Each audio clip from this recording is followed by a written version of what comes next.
Bonjour à toutes et à tous, je suis ravie de vous retrouver dans Smart Education, votre magazine quotidien consacré aux nouveaux métiers, aux nouvelles pédagogies, aux nouvelles formations, le rendez-vous qui donne un futur à la jeune génération. Les juristes de demain ne seront pas les mêmes que ceux d'hier. Bienvenue dans l'ère du juriste digital. Oui, la transformation numérique bouleverse aussi les métiers du droit. Au-delà des connaissances légales, les compétences digitales deviennent incontournables. Intelligence artificielle, smart contract, legal tech, big data. Tour d'horizon aujourd'hui de ce qui sera attendu de ces nouveaux profils. Benoît Lachamp nous accompagne, il est le directeur de l'École supérieure des métiers du droit. Il est notre invité. Bonjour. Bonjour. Bienvenue dans Smart Education, Benoît Lachamp. Merci beaucoup de nous accompagner. Avant de parler digital, transformation numérique, à quel métier du droit vous formez à l'École supérieure des métiers du droit? Alors, à l'ESMD, donc l'École supérieure des métiers du droit, on forme à des métiers donc, de juristes Ouais. en entreprise, Ouais, avec des spécialisations à la fois sur la partie compliance, donc tout ce qui est le monde de la conformité, avec notamment les RGPD, mais aussi des domaines un peu plus larges, comme le domaine bancaire ou autre. Et puis, à des juristes de l'entreprise qui vont justement maîtriser ces nouvelles technologies et cette partie legal tech. Donc ça, c'est nos deux spécialités dans les deux masters. Quand est-ce que vous avez pris ce virage de la formation aux compétences digitales?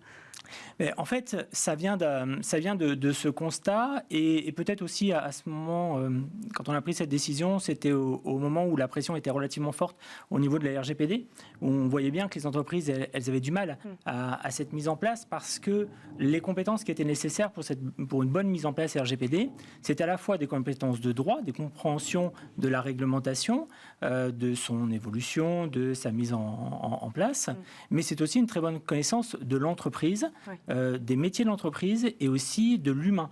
Parce que quand vous déployez un projet RGPD, il faut comprendre là où vous le faites, mais aussi il faut pouvoir emmener l'équipe. Donc il y a tout ce qui est de l'innovation, enfin gestion de l'innovation, gestion du changement qu'il va falloir amener, et c'est des compétences qui vous accompagnez les entreprises dans leur transformation numérique. Les étudiants qu'on forme, effectivement, ont cette mission d'accompagner les entreprises dans lesquelles ils sont. Parce que vous pouvez demain avoir une direction juridique qui prend cette conscience qu'il va falloir aller beaucoup plus vers le numérique ou prendre en compte ces enjeux ou des enjeux de RSE ou autres, mais avec qui le faire? Il faut avoir les collaborateurs qui peuvent porter ces projets. Pourquoi croyez-vous que le droit il est lié forcément aux enjeux numériques? C'est vrai que ça paraît pas clair tout de suite. Le lien paraît pas évident, et pourtant, quand on regarde la gestion des contrats, quand on regarde, vous parliez tout à l'heure de smart contract, mais aussi de contract manager, donc des outils qui vont permettre dans les entreprises de gérer, de développer les contrats. Finalement, l'alliance entre le droit et l'informatique est assez logique. Aujourd'hui, est-ce qu'il y a une logique commune un peu entre le droit et l'informatique? D'une certaine manière. En tout cas, on peut coder des contrats, comme on va coder finalement des programmes. Et c'est ce qui a été, je dirais, une première vague de legal tech autour justement des contract managers. Mais donc on repense complètement différemment le métier de juriste? Alors, on repense le métier de juriste totalement, parce qu'il faut qu'il reste très bon en droit, il faut qu'il reste en veille sur les sujets de droit, de réglementation. Donc cette partie-là, elle doit être présente. Mais à ça, il va devoir rajouter quelques compétences techniques et aussi des compétences business dont je parlais tout à l'heure, donc de cette compréhension et de cette gestion de projet dans une entreprise. On va continuer à en parler puisqu'on va rentrer un peu dans le détail de la formation que vous proposez. Pour rester sur le contrat, les besoins aujourd'hui des entreprises là-dessus, est-ce qu'aujourd'hui, ce segment-là, ce métier-là rencontre des problèmes de recrutement? Véritablement, les entreprises cherchent des juristes digitales désespérément? Alors c'est même plus loin que ça. C'est-à-dire qu'aujourd'hui, il y a plusieurs métiers, il y a un certain nombre de métiers qui se développent, qui touchent plus ou moins au digital. Je suis un peu gêné avec le terme de juriste digital, parce que est-ce que c'est quelqu'un qui est spécialisé dans le droit du digital, ou est-ce que c'est quelqu'un qui sait utiliser les outils du digital? Donc en fait, il y a plein de métiers qui sont en train de se développer dans les entreprises. Et effectivement, ces métiers ont comme point commun cette maîtrise du digital, avec aussi cette capacité à anticiper l'avenir. Aujourd'hui, on parle beaucoup d'intelligence artificielle, on parle tous de ChatGPT parce que c'est un sujet. L'intelligence artificielle, ça fait longtemps que ça existe, ça fait longtemps que c'était en devenir, et là, on a juste une explosion dans le grand public, mais qui va amener beaucoup d'interrogations au niveau du droit dans les années à venir. Donc, au-delà des compétences aussi dont je parlais, c'est aussi un état d'esprit d'être tourné vers l'innovation, de dire qu'est-ce qui est en train de se faire et comment ça peut bouleverser mon métier, comment ça peut bouleverser l'entreprise dans laquelle je travaille et même l'écosystème dans lequel je suis. Donc, c'est d'avoir une longueur d'avance, ou en tout cas de pouvoir anticiper, et non pas de se dire « Oh là là, non, ChatGPT, c'est pas bien, regardons pas trop ce que ça va pas toucher mon boulot, etc. » Ça va toucher votre boulot, donc il faut savoir... Pas le choix, quoi. Voilà, et ça, c'est un état d'esprit, de ne pas être réfractaire à l'innovation et de savoir un peu la dompter et travailler avec. Alors, quelles compétences, justement, le juriste digital, même s'il n'y a pas que celui-là, c'est ce que vous nous disiez, ces nouveaux métiers, en tout cas, voilà, quelles compétences ils doivent développer? Alors, donc, dans les compétences, donc, on parlait de cette compétence de droit, finalement, qui reste nécessaire et qui est finalement le socle, la base de l'activité. Et ça, on rajoute à ça un socle digital. À ça, on rajoute un socle digital. De bonne maîtrise des outils, à la fois des outils de tous les jours, mais c'est aussi la capacité pour un juriste de savoir coder son outil de veille, par exemple, de savoir demain gérer un outil de contract management et de pouvoir que l'outil soit vraiment le prolongement de ce qu'il a envie de faire et non pas qu'il soit contraint par l'outil. Donc pour ça, il faut quelques compétences techniques. Et puis, sur les métiers de la compliance, de la conformité, dont je parlais de RGPD, mais finalement, il y a plein d'autres sujets, notamment autour des RSE, qui sont importants. Et là, c'est vraiment cette notion de compréhension des enjeux de l'entreprise, de compréhension psychologique, puis plutôt de l'autre et de l'équipe, pour pouvoir mettre en place ce genre de projet. Et ces deux sujets-là, ils font partie de la même formation? Alors, nous, ils ont tous un socle commun. Nous, déjà, on est sur une formation qui commence après le bac. Donc déjà, dès après le bac, il y a un bac plus 2, ensuite un bac plus 3 et ensuite les masters.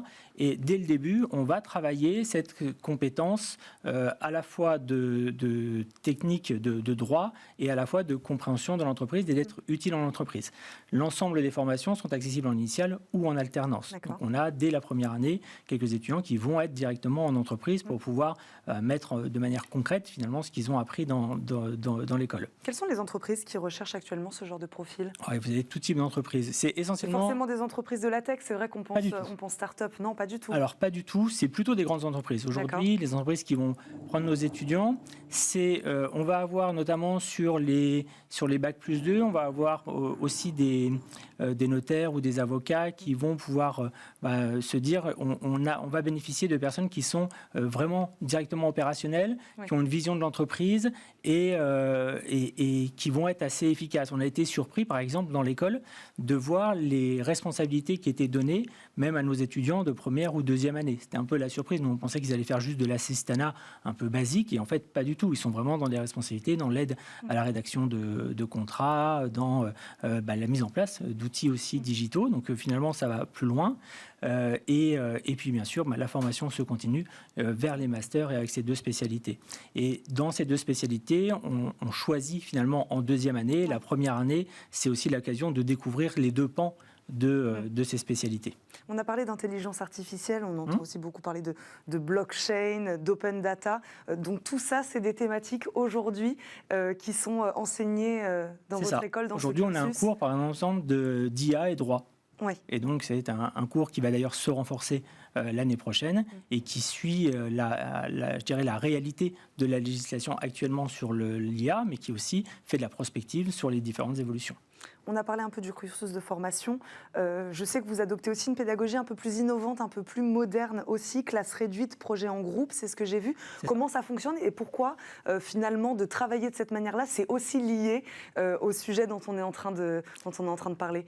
Alors effectivement, nous, il y a deux choses. C'est déjà, les intervenants sont à la fois, on a des intervenants qui sont universitaires et on a aussi beaucoup d'intervenants qui viennent du monde de l'entreprise. Et donc, en fait, ils arrivent aussi avec leur expérience. Sur des sujets de l'IA, c'est bien d'avoir quelqu'un qui a fait un doctorat dessus, qui a étudié, etc. C'est bien d'avoir quelqu'un qui s'y confronte au quotidien et qui traite des vrais sujets et qui va pouvoir échanger directement avec les étudiants sur des cas concrets. et de réfléchir aussi avec des cas concrets. Je sais que par exemple sur le cours de RGPD, il y a toujours des jeux de questions-réponses pour essayer c'est un jeu qui est instauré avec l'enseignante pour essayer de la bloquer en disant tiens, et alors si jamais il se passe ça dans telle situation, etc., qu'est-ce qu'on doit faire? Et donc il y a l'idée d'aller chercher les situations les plus folles qu'on pourrait trouver en entreprise. Et donc il y a ce jeu d'échange, il est important et il est stimulant pour les étudiants. Donc ça, c'est le profil des intervenants. C'est le profil des intervenants, mais c'est aussi la méthodologie qui est utilisée. Le fait d'avoir une classe en face de vous, d'avoir 30 étudiants, d'avoir en plus des étudiants qui, pour une partie, sont déjà en entreprise, en alternance, c'est aussi pour les intervenants chez nous, la possibilité d'échanger vraiment sur leur métier, sur la vision de l'évolution du métier. Donc c'est un échange vraiment, je dirais, de bons procédés aussi avec les enseignants qui viennent confronter leur vision aussi au regard des plus jeunes et puis former et accompagner ceux qui seront demain leurs futurs collègues. Il y a vraiment cette dimension-là qui est assez importante dans le relationnel qui se met en place entre les étudiants et les intervenants. Et ça nous paraît extrêmement important pour donner cette envie d'apprendre et puis de devenir un acteur sérieux du secteur. On est dans un secteur qui est en plein développement et c'est pour ça que nos intervenants viennent dans notre école justement pour dire on a envie que la jeune génération soit bien formée et qu'on puisse demain bien travailler avec eux. Combien d'étudiants sont formés chaque année dans ce cursus? Alors aujourd'hui, au total, nous avons 95 étudiants, sachant qu'on devrait être sur à peu près 120, 130 l'année prochaine. Et l'idée, c'est d'avoir quand même des promotions qui restent à taille humaine, vous l'avez dit, qu'on reste sur une trentaine d'étudiants par promo et que donc, je dirais, entre guillemets, au maximum, on est 60 étudiants qui sortent par an du master. Donc c'est vraiment, on reste sur quelque chose de la petite taille. Vous disiez tout à l'heure, vous êtes plutôt sur des profils très jeunes qui sortent du bac pour la plupart. Est-ce que vous proposez aussi, ou alors est-ce que c'est prévu, je ne sais pas, des formations juristes déjà installées, mais qui seraient eux aussi soucieux de se former à ces nouveaux enjeux? Alors aujourd'hui, on a pas mal de demandes de juristes avec déjà un petit peu d'expérience qui viennent frapper à notre porte pour nous dire « mais moi je suis prêt à reprendre un master ». Waouh, mais vous avez quand même de l'expérience, tout ça. Et on se dit que les faire rentrer en deuxième année, c'est pas une bonne idée parce qu'il y a quand même des prérequis en première année, même si eux ont déjà un master. Et on se dit que les faire rentrer en première année, c'est quand même d'une part pas très sympa parce qu'il y a quand même des prérequis qu'ils ont. Et surtout, en termes, il y a un petit décalage quand même qu'il peut y avoir avec les étudiants qui sont dans un cursus plus classique, plus initial. Donc on est en train de réfléchir très rapidement effectivement à faire des formations pour ce type de profil parce qu'on a effectivement une demande qui est très très forte. Donc je pense que d'ici la rentrée, on devrait pouvoir annoncer un beau programme là-dessus. Merci beaucoup Benoît Lachan d'avoir été avec nous aujourd'hui dans Smart Education, nous avoir parlé de ces juristes du futur. Je rappelle, vous êtes le directeur de l'École supérieure des métiers du droit. Merci beaucoup d'avoir été avec nous. Merci. Merci à vous de nous avoir suivis. On se retrouve très vite sur Bismart pour un nouveau numéro de Smart Education. À très vite.